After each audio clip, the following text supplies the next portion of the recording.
All right. Well, as you know, and as Jeff has said, our theme is the class of 68 outdoors. So in that vein, I put together more or less a photo journal of our 22 years with our sailboat on Lake Michigan.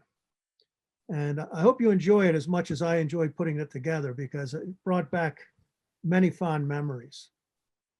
I'm thinking the agenda should go something like this. I want to talk a little bit about the lake itself, and then tell you something about our boat, let you know what our home port was, Milwaukee, describe some of that, and then some of the activities we've been able to do with it, like racing, cruising, and even giving back. Well, here's the Great Lakes. And as most of you know, they're the largest group of freshwater lakes in the world. They hold 21% of all the fresh water. They're quite amazing. This profile of the lakes gives you an idea of their elevation and their depth. And I think a lot of people don't realize that Lake Huron and Lake Michigan are actually at the same elevation. They're essentially one lake, but obviously we call them two different ones. Lake Michigan is a deeper one, 923 feet. Don't drop your watch overboard there. Another thing you might hear about a lot are the varying water depths and levels over the years. And it is an amazing cycle. This chart goes back to 1920, as you can see. And it almost looks like a regular cycle. And I think some folks, including me, are baffled about really what causes it. There's lots of theories. But right now, the lake is at one of its highest levels. And that's really good for guys like me. If you've got a keel boat, you like more water under you. If you live on the coast, though, it can be pretty nasty. There's a lot of erosion going on now, and high water levels aren't always positive for everybody.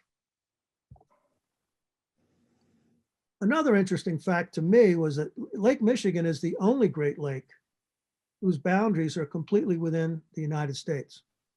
So you really don't have to worry about customs or anything else as you're sailing around Lake Michigan. So how big is Lake Michigan? I like to tell this story because I can relate to it myself. I was born back east, born and raised back east. And frankly, the most I knew about the Great Lakes was that acronym HOMES, so I could remember the names, right? And I had no other reason to really know much about the Great Lakes until I moved out here. We moved to Cedarburg, which is near Milwaukee, started sailing on the lake. It was unbelievable. It's like an inland ocean. Well, I tell you that because I later got transferred to Manhattan. And I'm working in the office, and I was thinking about moving my family back to New Jersey. And I started talking to some of the fellas who sail out there. One of them said, look, it's really great. You're going to love it out here. You'll be able to sail on Long Island Sound instead of that lake out in Wisconsin. I said, excuse me? I said, we're going to take Long Island Sound, Long Island, and New Jersey, and we'll put them in Lake Michigan and have room left over. Again, I just tell you that story because I was just as ignorant myself when I lived back east. But it's incredible how big these lakes are. And they're a lot of fun. The other advantage we have is they're fresh water. They're a lot easier on the boat and the equipment. And secondly, there are no tides. You don't have to worry about tides out here. The one thing you do have to worry about is the weather. The lakes can be very deceiving. I've sailed across, actually motored across Lake Michigan, maybe 78 miles, under motor, completely calm, no wind at all for the whole time. But there are other times when it looks like this, and you don't want to be out there when it looks like that. I took all these pictures, by the way, most of them from land. Now, anyone who has a boat probably has heard this acronym, break out another 1,000. It's pretty true. But I just wanted to tell you a little bit about our boat. This is the Orion. We bought her in 1996. And I thought I was being very clever when I picked the name Orion, because this is a hunter sailboat. And Orion's one of my favorite constellations. So, gee, I thought it was really cool. But after a few years, I realized there were about 5 or 6 other hunter sailboats out there named Orion. We'd always got mixed up on the radio. This is what she looked like inside. And in fact, she held up very well. I took these pictures to sell her. And these were taken about 3 years ago. And the boat was 22 years old. She's fully equipped. And we call her our floating condo. I've got hot and cold pressurized water, propane stove, 3 burners with the oven, microwave, refrigerator. The boat even had an inverter where you could plug in and run off take battery power from 12 volts to 110. Now you'd really drain your battery pretty quickly, but you can do it. It's got a heat pump. So basically you set the temperature inside the cabin. And if you need heat, it gives you heat. If you want to cool off, it's air conditioning. So it was very comfortable. And we had the TV and that sort of thing as well. Our home port was Milwaukee. Now, I don't know if you guys, I've got 4 pictures here. I don't know if you guys see the same thing I do. I can get rid of some of these guys so you can see the whole picture. But if you notice, McKinley Marina is at the top, and that's where we kept our boat. And this is Milwaukee. We really like Milwaukee for a couple of reasons. It's only 20 miles from our house. It's in the city, so you always had access to all the activities that were going on in the city. And last but not least, there's a 3-mile break wall from that marina down to the bottom where it says 3-mile breakwater. So when it's really rough on the lake, you could actually sail inside in that breakwater. And you can also go up the Milwaukee River. Here are some of the things that we do on Lake Michigan. People dive. There are all kinds of wrecks in Lake Michigan, and a lot of them are very accessible in 20 to 40 feet of water. And the water's very clear. Bradford Beach, people go swimming. You can row, and of course you can sail. And that's the Calatrava Art Museum behind that sailboat. Now, Milwaukee is a major port as well. And you did have to look out for these big freighters coming in, but they weren't that much of a problem. They always had the right of way. If you go up the river, you'll see all kinds of things going on. They got a paddle tavern where the folks sit at the bar and press the pedals and make that thing go. You can sail up the river, and there are bars and restaurants you can go to. There are tour boats, and the real low flat boat over there, it goes under bridges. That's a dinner boat.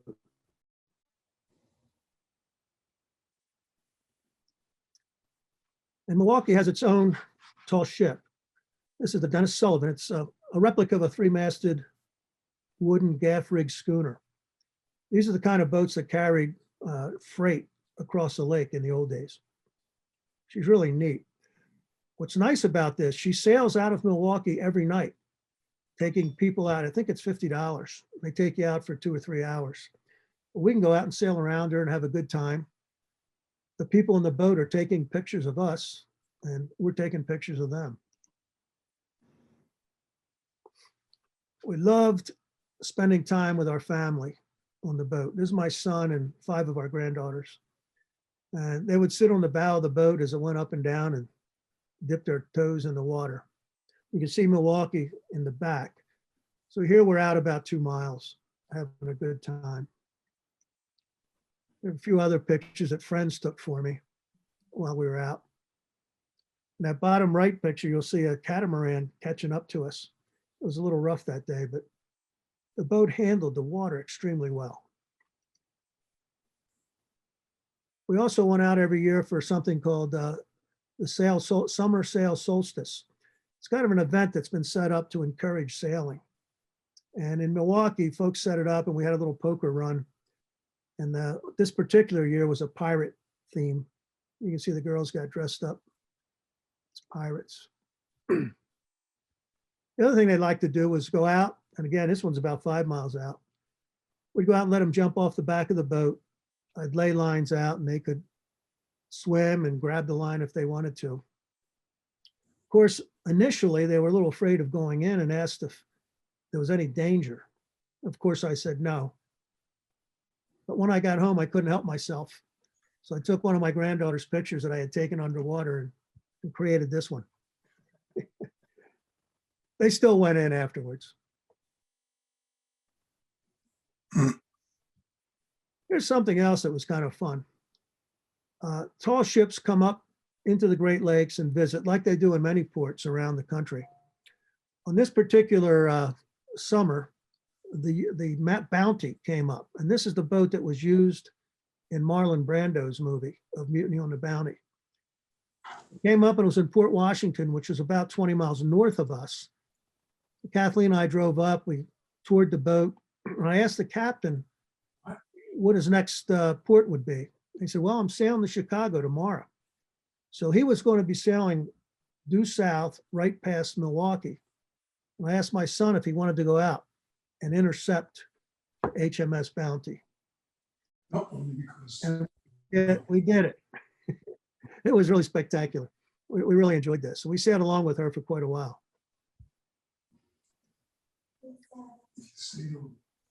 We also have friends that come visit. And one of the things we always did was try to take them out on the boat. Some of my classmates may recognize a few of these guys. What do you say, Bob? The other thing we like to do with the boat was race. We were in an organization called MAST, and it stood for Mid-America Sail and Trail. I actually joined MAST back in the 80s when I first moved out here with my trailerable boat. And at that time, almost everyone in the club had trailerable boats. Well, over the next 10 years, all of us kind of moved up. Listen to me. And now most of the boats are a lot larger than that. But MAST really also stands for serious fun, not serious sail racing. So when we went out on Friday nights, there was competition, but it wasn't the type that you might normally see on a Wednesday night out of the yacht club. We're out there to have some fun, but also to learn more about our boats. I don't know of anything or any way you could learn more about your boat than racing. It gives you an opportunity to see what makes your boat go. And you have to go no matter what the weather is. Now, obviously, sometimes we would cancel a race if it was too bad. But you would have rough days, calm days, foggy days, rainy days. And you learned in all sorts of weather what your boat was capable of, and probably more importantly, what you were capable of as a captain. Because some nights were pretty rough. Other nights was so calm you couldn't get to the start line.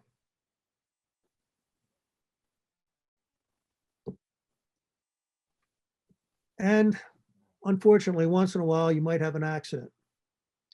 I must tell you, though, in 22 years of racing with mast, I've only seen 2 bad accidents like this, 2 demastings. Fortunately, no one was hurt on these. If I leave her there, she'll crawl. You need to know the rules. That's the key. And I think even more importantly, don't assume the other guy knows the rules. Another race we participated in was the annual Queen's Cup race. It's sponsored by the South Shore Yacht Club out of Milwaukee. And that's a race across the lake. Oops. Come in the bathroom. The start. These pictures show the start of the race. And imagine 170 sailboats getting ready to cross the lake. It's quite spectacular. Will you mute? I mean, This will tell you the think in there because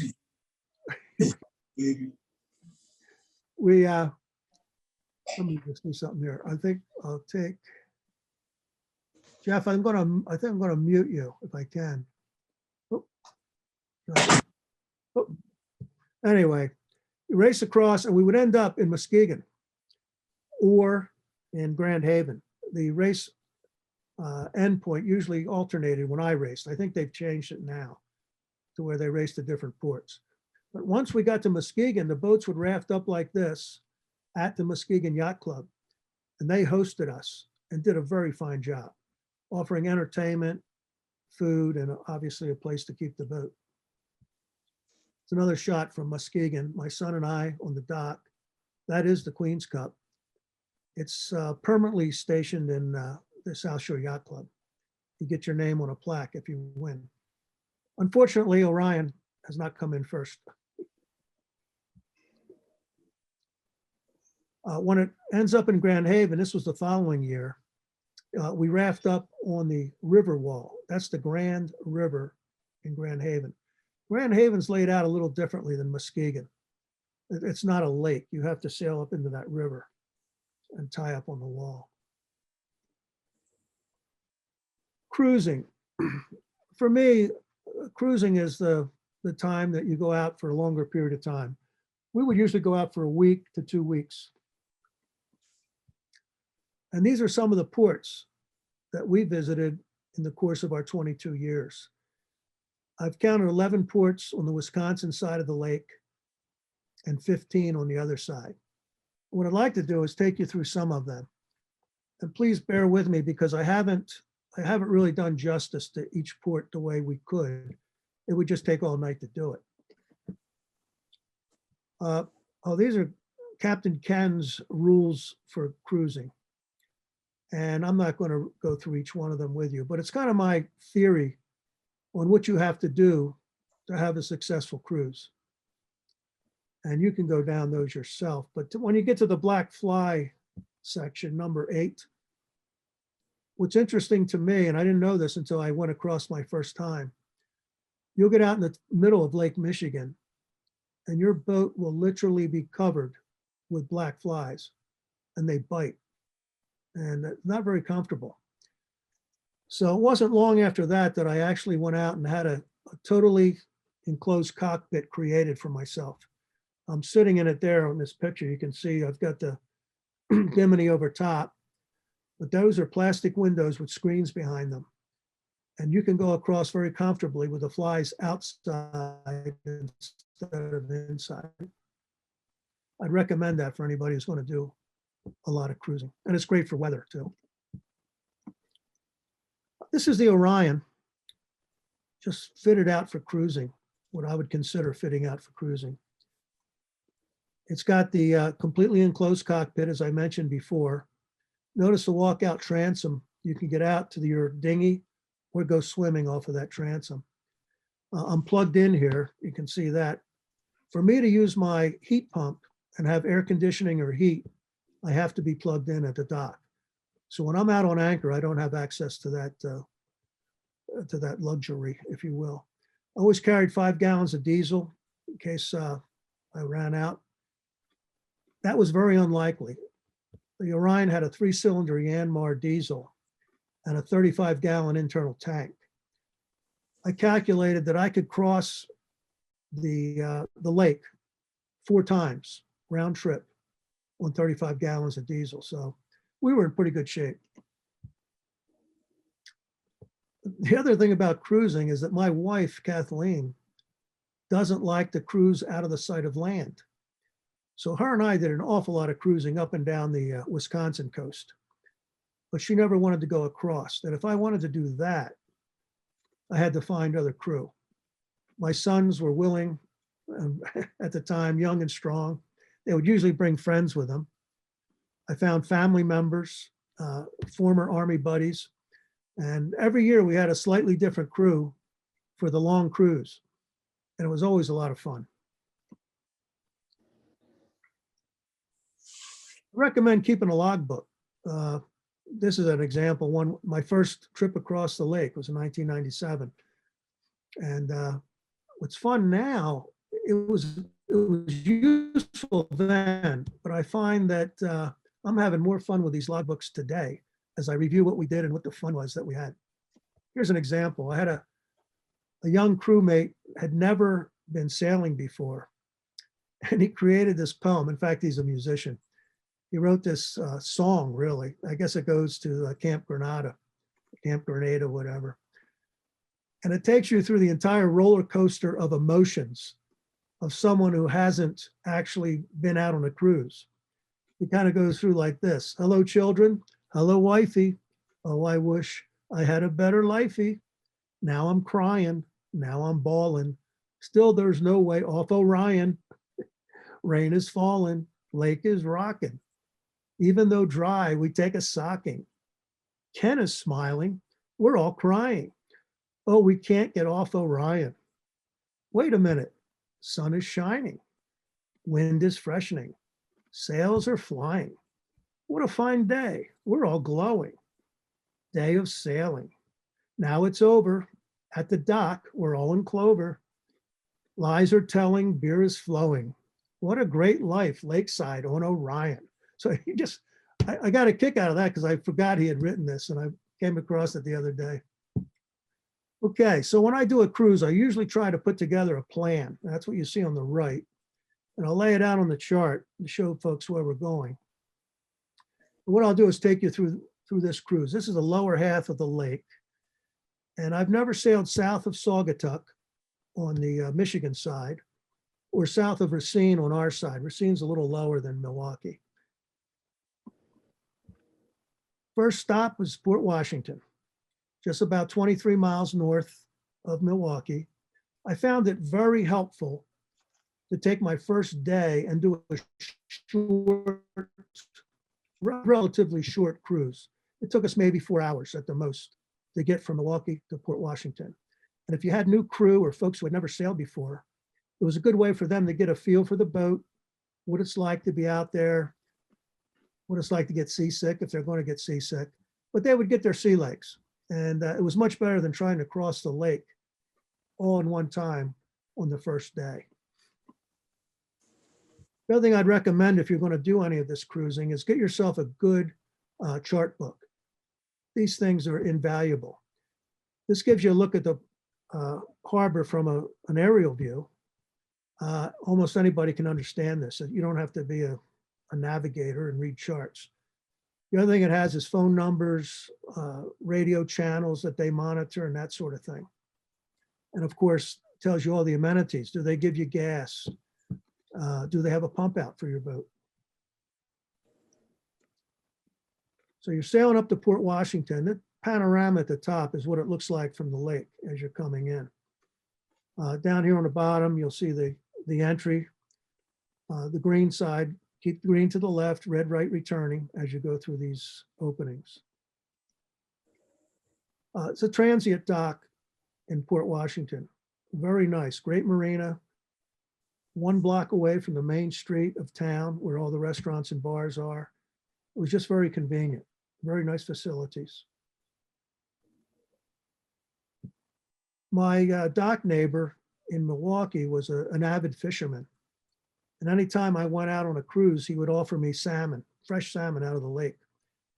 So in Port Washington, I started cooking our salmon. You can see Port Washington's a relatively small town, 11,700 people.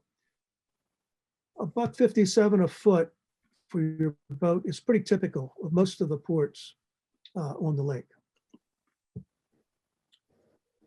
From Port Washington, we headed up to Sheboygan. You'll see that on the map on the left. Here's a cruise. Kathleen was with me and she had to have her coffee. So she went into town in Port Washington, the Smith brothers, and got her coffee and we took off. When you get to Sheboygan, it looks like this. That's the entrance to the harbor. It's basically a river. And off to the right is where their marina is. Sheboygan's a pretty large city for Wisconsin, 49,000 people. And there's a lot going on there and it's easy to walk around this town. And Skipper Bud's is a very nice marina. The Riverwalk is very nice. These are two of the crew. You'll notice the people change in these pictures because these are the different trips I've taken over the 22 years. That's my cousin and an Army buddy. Here's a shot I got in Sheboygan of a double rainbow with Orion on the dock. On the right in the bottom, you'll see a commercial fishing boat. I had never seen these when I lived out east, but these are pretty typical of the fishing boats in the Lake Michigan. I'm told they can take a 360 roll in bad weather. I wouldn't want to be on one when they did it. Up top, that's the That's the electric plant, coal-fired electric plant in Sheboygan. You can see those stacks from about 20 miles out. Again, nice restaurants. On the left, you see the Friday night fish fry. You can get those in Wisconsin at any bar, any restaurant in town on Friday night. I like Stefano's, a very nice restaurant in Sheboygan if you're ever up there. Okay, we've got ourselves up to Sheboygan, and now it's time to cross the lake. One nice thing about going up to Sheboygan is there's a little shorter distance than it is if you try to go across from Milwaukee. And I like to go over to Pentwater. On the right, you'll see us under Jenniker, sailing across the lake. There's a satellite view of Pentwater, and I wanted to show you this because it's pretty typical of what the ports look like on the other side of the lake. Almost all of them have channels that are dug from the Lake Michigan into an interior lake, in this case, Pentwater Lake, which is kind of nice. You get in there and that's fairly protected. And the towns are right there on the lake for you, and you go up to your dock or anchor. You can anchor out or take a dock. Anchoring is free, but you have to have a dinghy, of course, to get to land.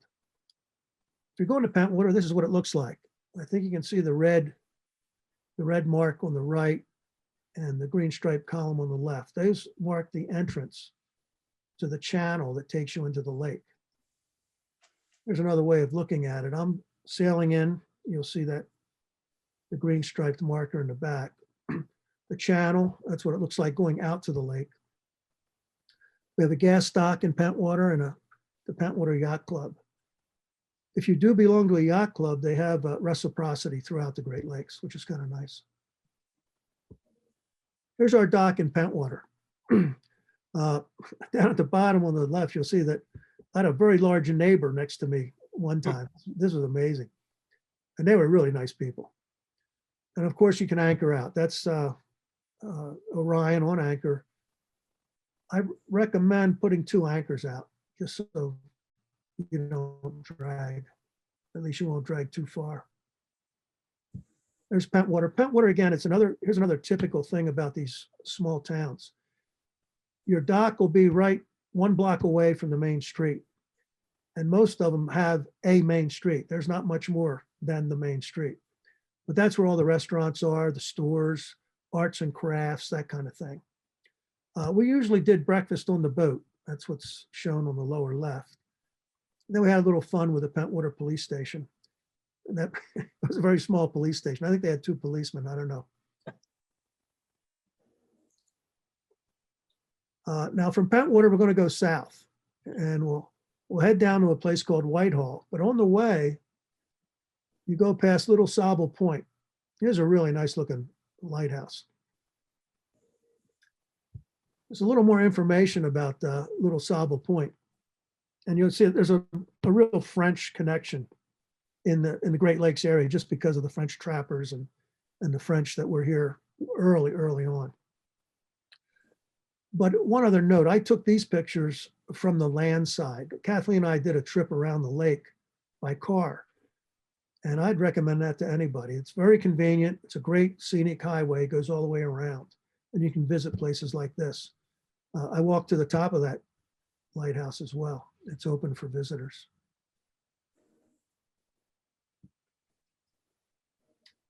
Now we get to White Lake. Again, White Lake is very similar to Pentwater in that you got the channel going into an interior lake. But in this case, you've got to go the whole 5 miles from the entrance to the end of the lake. If you look all the way up to the upper right, that's where Whitehall, the little town, is located. So you have to sail all the way up there. When you get up there, the municipal marina is right next to that bridge. And you can walk over to Montague, a sister town. And there's not a whole lot going on in either one of these towns, but they're very nice, very quiet, and a nice place to visit. I show myself, we got a little lazy here. I'm dragging or towing my dinghy with the outboard attached. I really don't recommend that. I've flipped those dinghies when I'm out there, and you'd hate to lose your outboard motor. Whitehall and Montague, again, are sister cities, and it's just a couple of views. After we walked back, there's a beautiful park where the municipal marina is. My cousin is standing by Montague's claim to fame. They have the world's largest wind vane, and that's in their park. So they attract some tourists with that. And then there's always nice places to eat.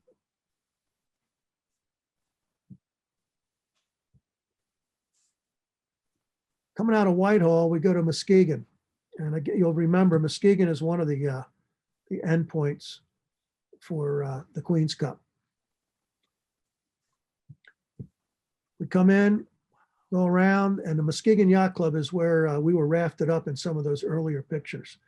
I haven't spent a lot of time in Muskegon. It was nice to go in and out, but I've never really stayed overnight there other than the Queen's Cup.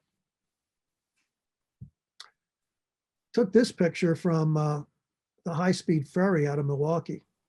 It goes to Muskegon and takes 2.5 hours. This thing is really fast.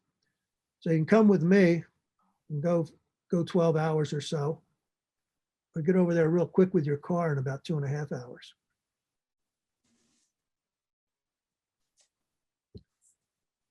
Then we're going to go down to, where do we go? Holland. Now, Holland's a beautiful town. Holland, Michigan features the Big Red lighthouse, and that she's in there on that inner pier. If you can see in the upper left, there's an outer break wall, and then you come into the interior, and she marks the interior, the south side of it.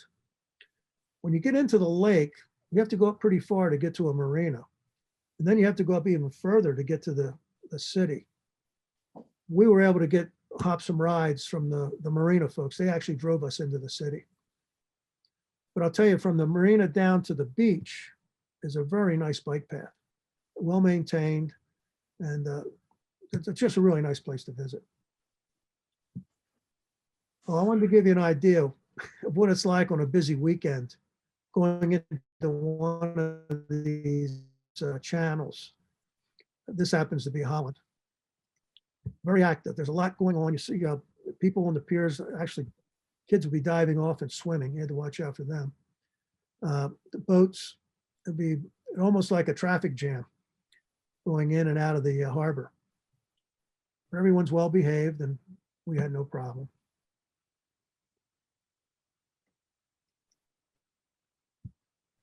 Then from Holland, we had an easy 6-mile sail down to Saugatuck. Saugatuck's one of my favorite ports on all of Lake Michigan. The thing about Saugatuck is you have to go in from the lake to the Kalamazoo River. And there's a cut that takes you in, but then you have to go up a few miles to get to the Saugatuck. And you can see that on the left. And then the close-up is Saugatuck on the right.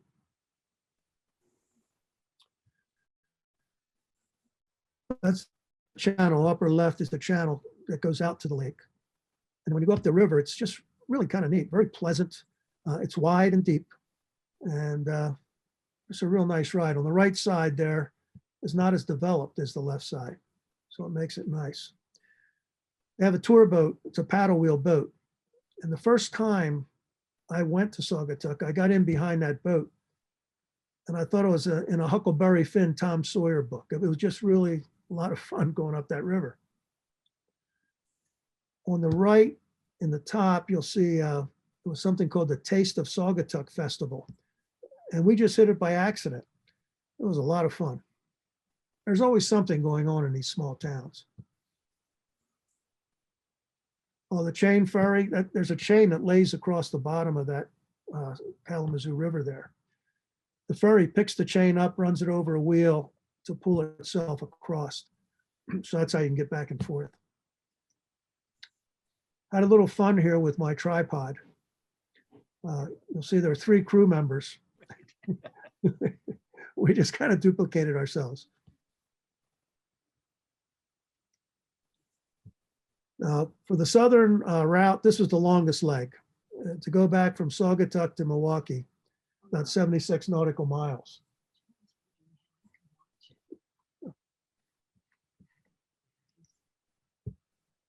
So that completes the tour of the south half of the lake. I just would emphasize there are so many places to see. I have not been to all of them, and I probably haven't done justice to the ones I've been to, but I only have an hour tonight. Let's head north. If we go over to the other side of the lake, just above Pentwater, where we were, you'll find Ludington. I've been to Ludington, but I haven't got any pictures of it. And Ludington's also the endpoint of the Manitowoc to Ludington ferry. It's one of the last steam engine ferries, I think, in the world. There aren't too many left. But as you go from Ludington to Manistee, you have to go around Big Sauble Point. Now, remember, we had already been to Little Sauble, south of here. Now we've got Big Sauble, beautiful lighthouse. This is Ludington to Manitowoc, or to Manistee. I just want you to notice the chart plotter on the right. That's what I look at when I'm driving the boat. I can see a chart on that chart plotter. This is quite amazing. I think if Captain Cook had half the equipment I had, he'd be overjoyed. It's also radar. You can have the split screen, so you can see the radar side and the chart side. By the way, I also have serious weather, so I could click over and get real-time weather from a satellite. I found that I didn't have all this stuff when I started, but I got into situations where I really needed it. One in particular was a fog that rolled in while we were out. That can be very scary. We could barely see past the end of the boat, and there's other boats out there. So Kathleen's up there blowing the horn. And the scariest thing was when you heard a horn come back. It was very difficult to see where it was from. With radar, no problem. I can see everything out there. And with AIS, all the freighters have transponders, just like an airplane, and that'll come across on your radar screen as well. There's another nice view of Big Sauble Point. I'll give you time to write down those coordinates, Steve. Okay, Manistee. Manistee's a pretty neat town. It's also a river tie-up. You come in and go up the river and you tie up before the first bridge. But that river goes into the Manistee Lake. And a lot of people don't realize that Morton Salt has a big operation up there. They drilled down about 2,000 feet, I think in the 1800s, and discovered a huge vein of salt. And that operation's still going today. And when you're tied up on that river, their barges come by every once in a while, going out to the lake. There's a little closer view. You come in and then, right now I have pictures blocking some of this stuff, but the municipal marina is on the right, on the river. And this is what it looks like. You'll see our friend Josh on the boat on the left. I'd like you to take note of the water level. Take a look at the bow of the boat and you'll see the rocks and where the water is. This was back, I think it was around 2001 when we made this particular trip. On the right's a rainy day. The other point, if you're going to do any of this, make sure you have plenty of dock lines. And if you got power cables and you want to go bow in like I do, you might have to double up that power cable because look how far it is from the boat to the wall. It gets shallow up there. But again, take a look at those rocks. Now take a look at these rocks. This was just, I think it was 2017. Look how high the water is now. It's at least 2 feet higher than it was the first time I went out there. And we are tying up the same marina.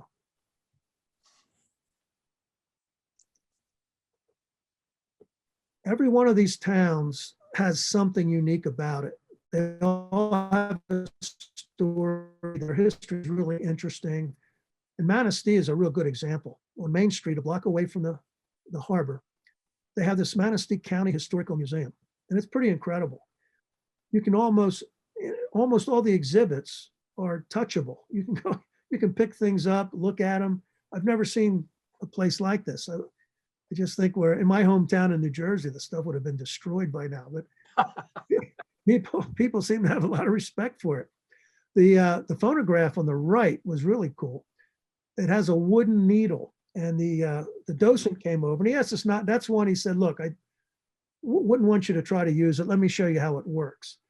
And he took one of the metal foil, the rolls out, put it on, and actually played a song. It's quite incredible. And you have to crank it up and that sort of thing. But I recommend if you go to any of these towns, walk around and look for their museums. Almost all of them have some kind of historical museum. Next stop, Frankfurt. Frankfurt's due north. We go in and you'll see the lighthouse there. It too is a small lake that's protected by a breakwater and a channel. There are two marinas in Frankfurt. Jacobsen is a private marina, and then there's the city marina on the right. I've been to both of them. Prefer Jacobsen. It's a little more expensive, but it has a few more amenities. And one other thing I'd point out, just one block up from the marina is the main street. And that's the way most of these towns are. Everything's on that street. Frankfurt is quite a story. This is what it looks like when you come in. See the pole with the red stripe? Make sure you keep it on your right as you go in. Otherwise, you'll end up on a break wall. Here's us coming in. Got a little better shot. I took that shot of the lighthouse off of the internet. I didn't take that picture. What I say about Frankfurt that really boggled my mind, the first time we were here, probably in 1998, 99, there was literally nothing on that main street. There were a couple of teenagers driving back and forth in their car, just trying to spend time, I guess. And it was maybe one restaurant and a hotel. That was it. This time, this is 2017, I think. This time, it looked like the Jersey Shore. People are shoulder to shoulder, walking up and down that main street. There are restaurants. There's a microbrewery. There's a place called Fusion with all kinds of fine food. I mean, it was really nice. Crew was a great, a little wine tasting area with small plates. They have really developed this place and made it a tourist attraction. A lot of people from Detroit and the eastern side of Michigan are over there in the summertime. The mineral springs have been there a long time. The story here is that when Manistee found their salt deposit 2,000 feet down, some investors decided to try the same thing in Frankfurt. They started drilling, but all they came up with was an artesian well. And this water has been flowing ever since then. It just keeps coming up out of the ground. And the local myth is if you take a sip of it, you'll generally have good health for the rest of your life. The only problem is it tastes like sulfur. I mean, it does not taste very good. So here's a beautiful day in Frankfurt. You'll see Orion tied up at the dock on the left. You'll see the stern from there's a restaurant we took this picture from. That's what I looked like from the stern. Just a beautiful day, right? Well, not every day is beautiful. So I recommend again, if you can afford it, enclose your cockpit. Because when it rains, you really want to spend some time outside, not huddled down in the bottom. Now we're going to go up to Leland now. And to get up to Leland, you have to go around Betsy Point. Betsy Point's kind of interesting. It's just a beautiful little lighthouse. And from what I've read, it was the last manned lighthouse on Lake Michigan. But it looks like a neat place to live.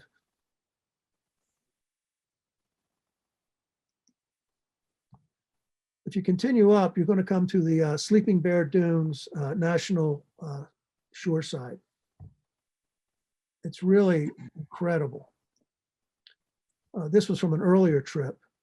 But if you look on the chart, the dunes are over 1,000 feet high. Whoa. And what's neat about this is, and the other thing, this is true about most of Lake Michigan. If you look at the contour lines on the chart, they are pretty steady. If you can, I have a depth gauge on the boat. You get on a 20-foot depth gauge, you can follow that 20-footer all the way around. You're not going to run into anything. And it makes it kind of nice. And you can get pretty close to these dunes because those lines are pretty close together. Now, here we are. I got the boat, my position while I was a little further up. But if you look at those dunes on the right, look at the very bottom. Those are people. Those are people down there. Whoa.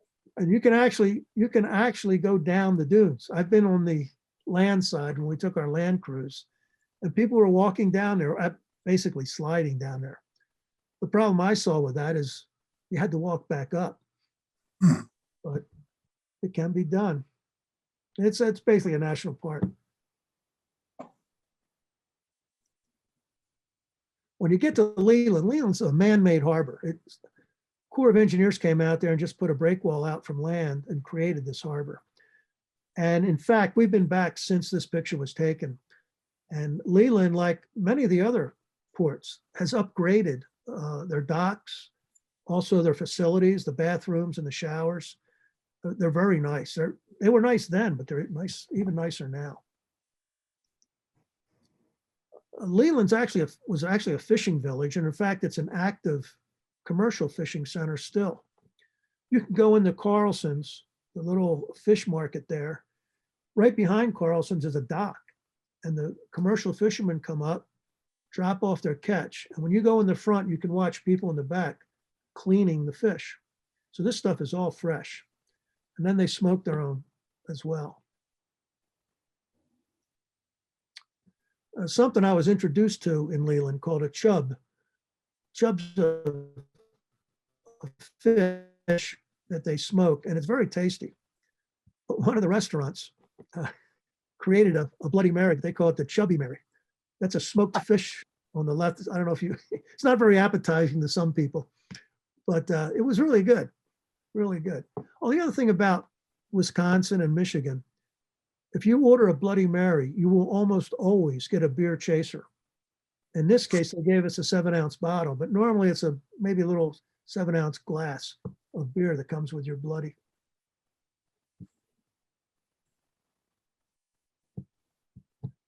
Now we're going to go to Charlevoix. Charlevoix is a very upscale town and a lot of fun to visit. You have to cross the mouth of the Grand Traverse Bay. Traverse City is down at the bottom of that bay. And I've never actually gone down into the Grand Traverse Bay. That would be a couple-day trip if you did it. Here's a little map of Charlevoix. In Lake Michigan, you'll see Beaver Island. A lot of folks go out there to camp or just visit. There's a ferry that goes on a regular schedule from Charlevoix in the summertime. If you go through the entrance of Charlevoix, you see that round lake. That's really where the town is. If you go out around lake in the Lake Charlevoix is huge. And I haven't shown the whole thing. I think it's about 10 miles long. Up on the left, this is entering that channel that goes into Round Lake in Charlevoix. And you'll see the ferry to Beaver Island is in the upper right. The channel, and then me coming through the bridge. When you come through this channel to get into Round Lake, you have to go under that bridge, and it opens every half hour.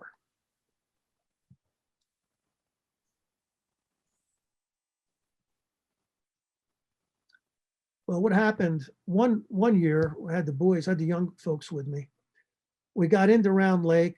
We're supposed to have a dock, but there were shoppers who had pulled their power boat up and took our dock, and the dock master asked if we would mind just waiting for a few hours till they came back. And we said, no problem. We actually went into Lake Charlevoix, and this is a place called Oyster Bay. It's about 15 to 20 feet deep. It was crystal clear water. I thought I was in the Caribbean. So the boys said, let's go swimming. So I took the bosun's chair out and I hoisted them up to the first spreader, and they just started having fun.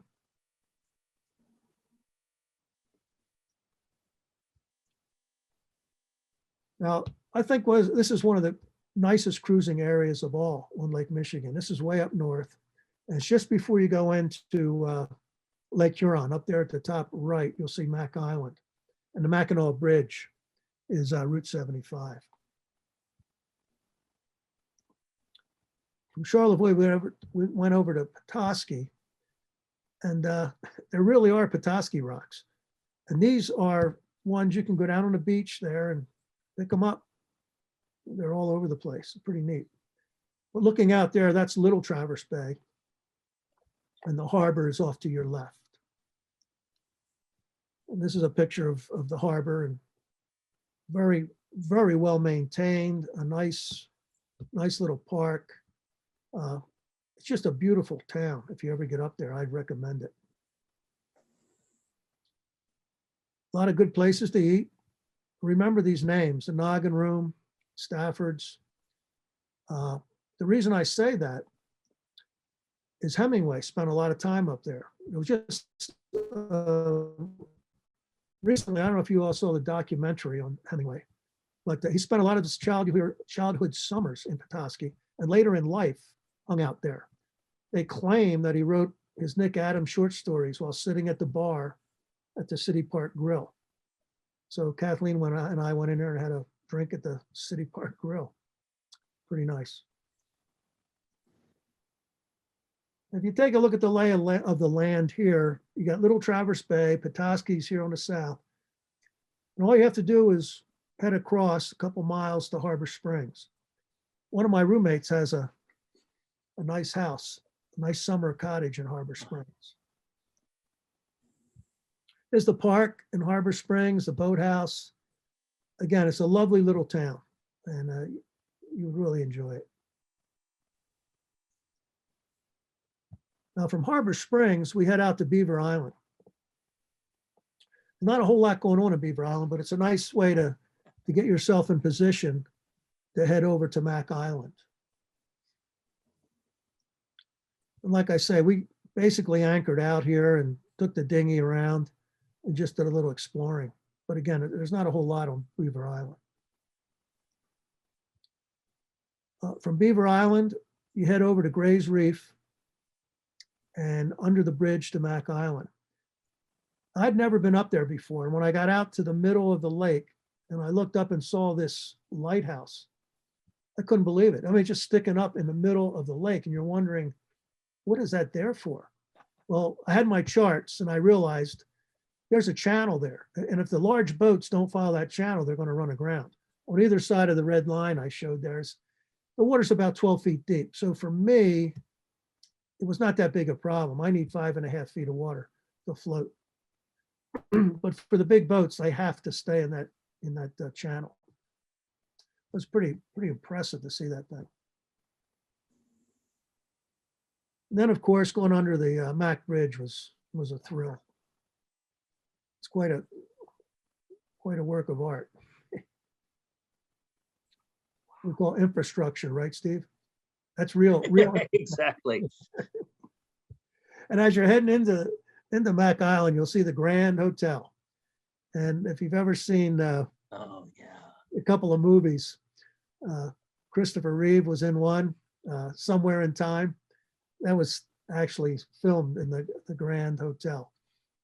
It's beautiful. This is Mack Island Harbor from the fort. There's a fort up on the hill. During the War of 1812, it was captured by the British. My boat is down there in the harbor near the little house on the dock. The ferries come in almost in and out on a half hour. I mean, it's unbelievable how much traffic. The thing about Mack Island is there are no motorized vehicles allowed on Mack Island.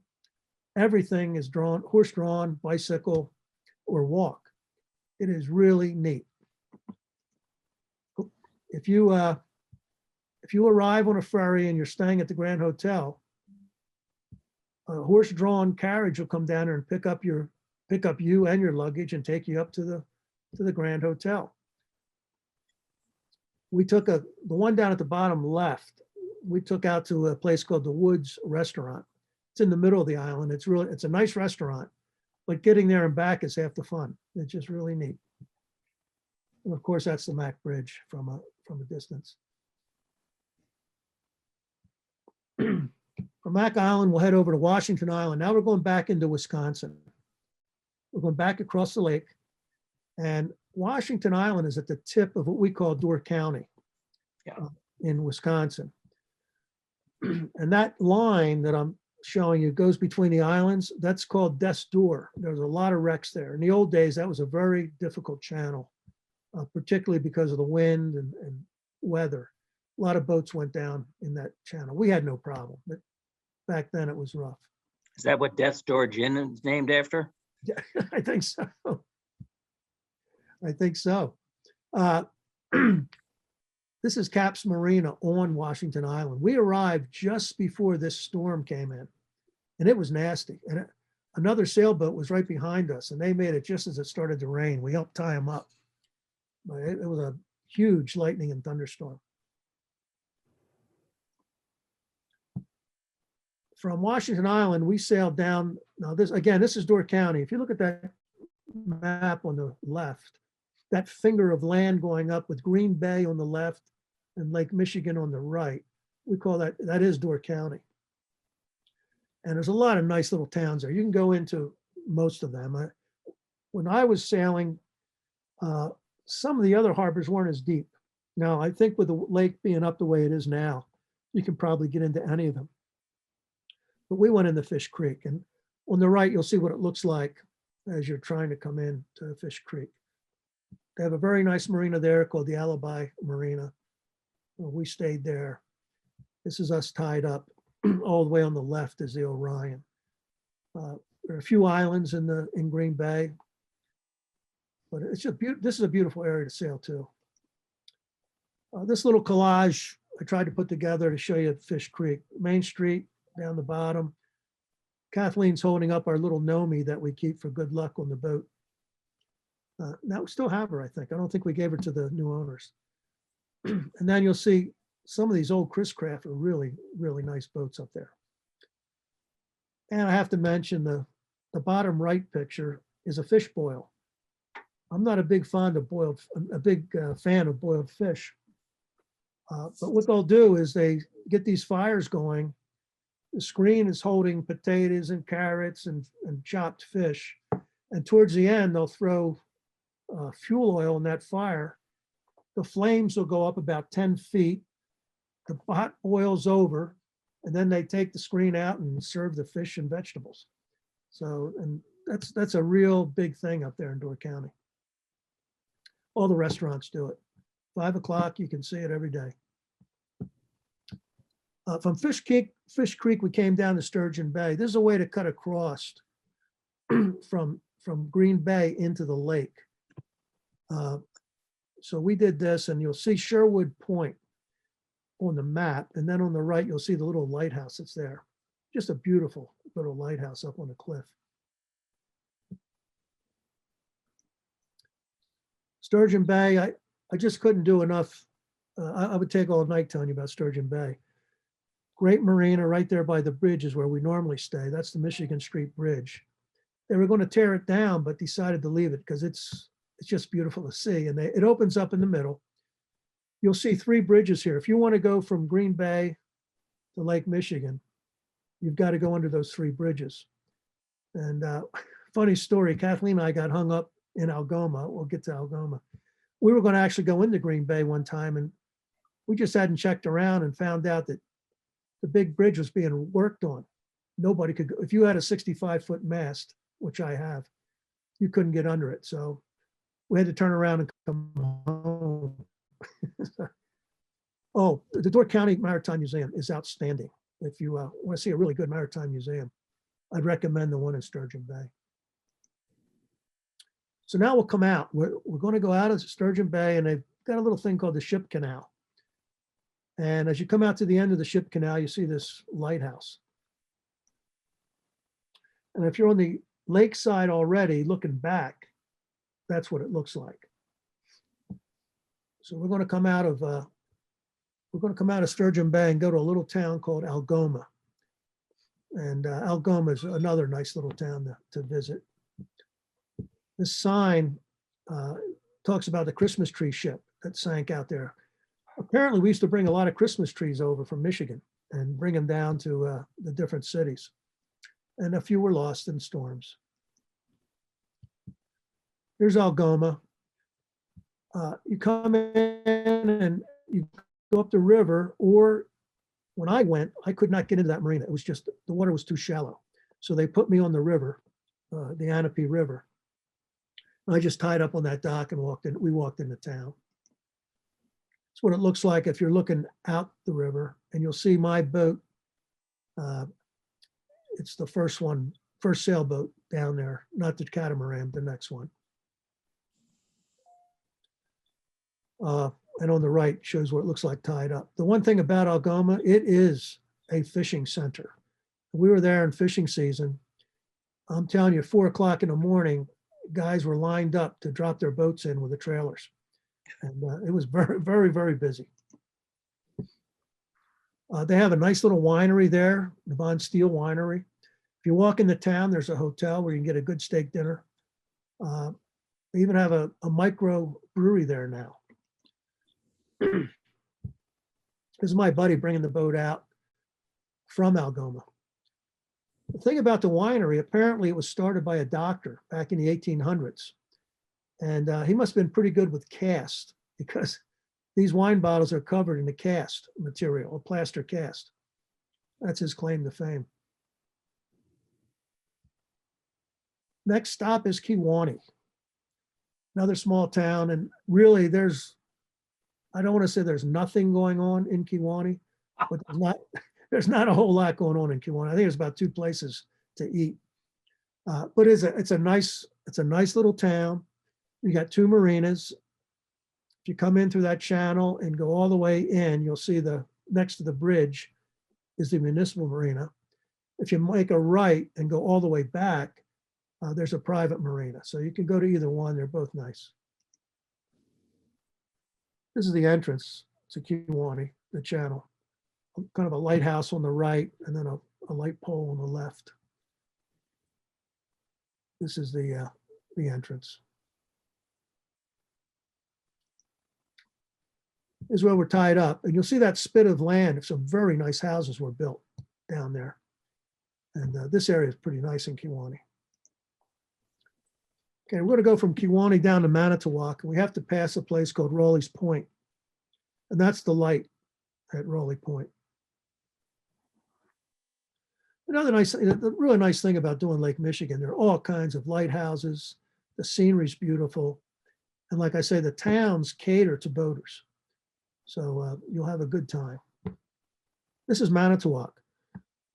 Manitowoc is a home to the ferry I was telling you about that went over to Ludington. It's also got a very excellent marina. Nice river. Is where you enter. If you take a real close look at this picture, you'll see the lighthouse on the right. And way over on the left, you'll see a pole with a green stripe. That's the opening that you go through when you're sailing into one of these ports. Again, remember, red, right, returning.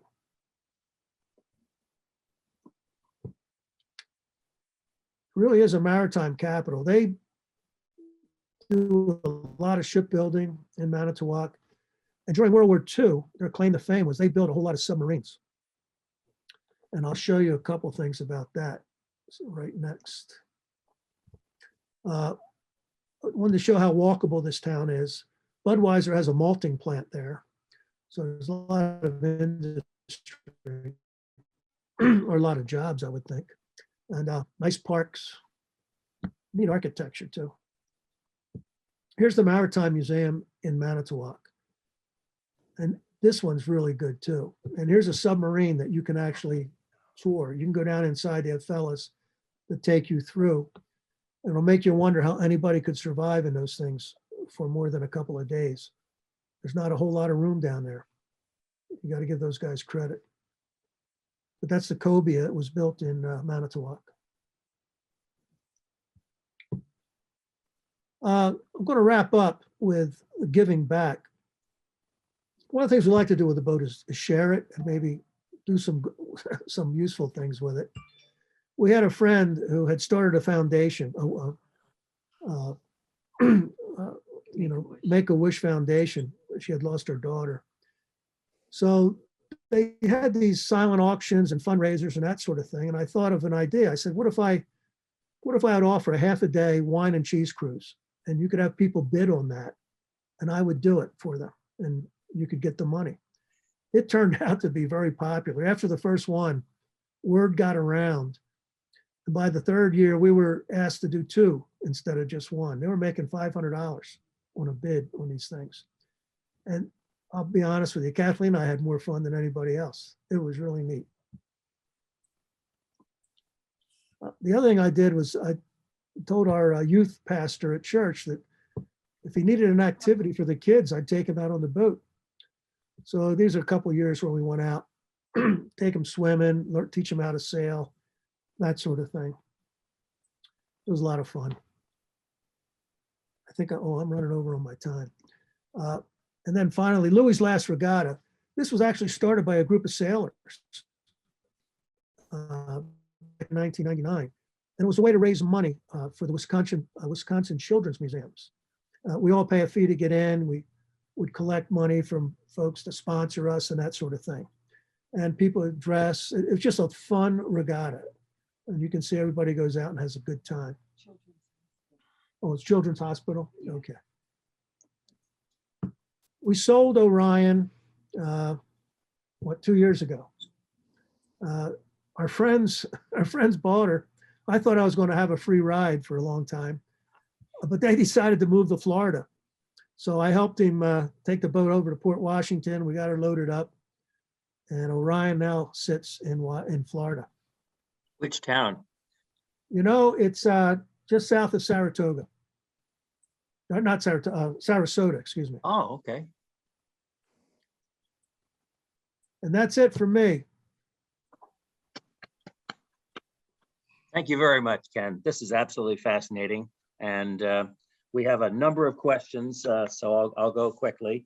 The first posting was from Bill Wichman, who says, your son Joe asks, remember the first time you used GPS on the Chesapeake Bay? Yeah, I'll never forget it because I didn't know what GPS was. And I'd been using Loran at the time. We chartered a 36-foot Sabre out of Rockhole, Illinois. And we were heading down, we were trying to find the Chop Tank River. So we're sailing down to Chesapeake and my son's down below. When the GPS at that time, the instruments were located below, so you couldn't even see them from the steering pod. And he said, hey, Dad, you got to make a left and hit the Chop Tank. I said, Joe, we're not far enough down yet. I said, Dad, make a left. I turned the boat and we were right on the entrance to the Chop Tank. I couldn't believe it. So yeah, that was the first time. Bob Farron asks, apropos of the enormous dunes at Sleeping Bear Dunes, is there a beach there at the bottom where you showed us the people who were looking like little dots on the sand? There's right there, you could go in if you wanted to, but you could walk around the tip. And on the other side, there's a longer beach. Right there, it's not as wide a beach as it is on the other side. But yeah, people do go swimming there. And another question is, can you drive, presumably from Milwaukee, to Kewaunee, Sturgeon Bay, and Algona? Yes, in fact, one of the trips, Kathleen and I and my youngest son were heading up to, we were actually going to go all the way up to Door County. And we started getting close to Kewaunee. The waves came up to be about 3 to 5 footers, and it got very rough out there. Kathleen got a little nervous. She said, I'm not going any further. Take me into Kewaunee. And my other son came up and picked her up. And at that point, John and I stayed overnight and then sailed across the lake. But yeah, Kathleen wanted to get off. But you can drive completely around the lake. There's a Route 32 on our side. I forget the name of it on the other side. But it's actually a scenic route that hits all the little towns that border the lake. And the last question that we have is from Bob Horsberg. He said, Ken, great tour of Lake Michigan, awesome pictures. I grew up cruising on Lake Huron. Did you, Ken, ever cruise past Mackinac Island? No, you know, the North Channel is unbelievably beautiful, and I know people have been up there. And that's one of the goals I had, but I never did. The other one was to actually link into that. Another dream was to go over to Sault Ste. Marie and get into the Lake Superior. Never did that either. Wish I had. We can buy another boat. Kathleen just said we can buy another boat, but I don't think so. I think my sailing days are over. Hi, Ken, now it's time for you to be a sailing instructor. There you go. On land. Oh, And or and other I people. guess both. there are two other questions which popped up in the Q&A box as opposed to the chat. One, Charles Draco says, did conditions let you sail from port to port, or did you need to motor on any occasion? We did. I had a philosophy, particularly on a cruise like this, where I had places to be. I wanted to do no less than 5 knots. So if the wind wasn't high enough for me to do 5 knots, I put the engine on. Yeah, I wasn't too proud. And then the last question says, lastly, ask Ken what he thought about crossing the Atlantic Ocean. Oh, It was a bucket item, one of those dreams you always wanted to do. Yeah. But I think I've told people before, for me, it was like being in the Army. I'm glad I did it, but I wouldn't want to do it again. Yeah.